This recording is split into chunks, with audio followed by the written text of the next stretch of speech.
guys নমস্কাৰ মই ইলাবৰা হয় আপোনালোকৰ ওচৰত অন্য এটা ভিডিঅ' লৈ আহিলোঁ ৰাতি আছে ৰাতি ৰেচিপিত কি বনাম আপোনালোকক দেখাইছোঁ লগতে ডিউটিৰ পৰা হাতে মই বজাৰখিনিও কৰি লৈ আহিছোঁ তাৰপিছত এতিয়া মই কি বনাম আপোনালোকক দেখাইছোঁ বলকচোন চাহ খাবৰ কাৰণে চাহ বনাই লৈছোঁ 10টা বজাৰ পৰা মই ডিউটিত যাই লাল চাহ এক কাপ খাই কিনি ডিউটি কৰিছোঁ আজি মানে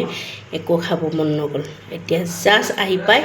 8টা বজাত এতিয়া চাহ খাম তাৰপিছত কি বনাই আছোঁ দেখাই এইটো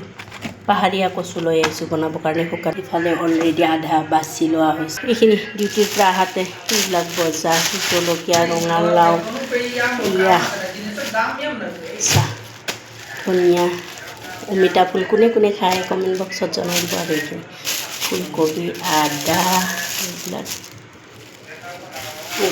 এইবিলাকৰ পৰায়ে মই কি বনাম চাওঁ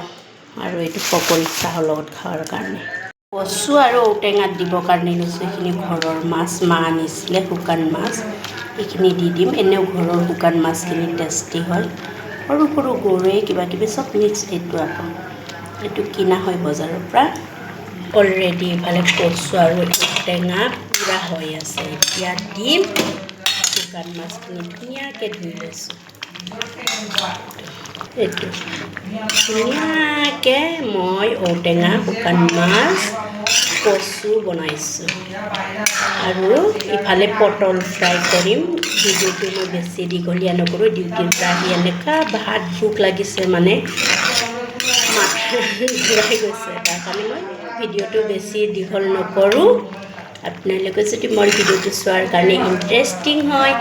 লাইক কৰিব কমেণ্ট কৰিব শ্বেয়াৰ কৰিব বাই বাই লগতে গুড নাইট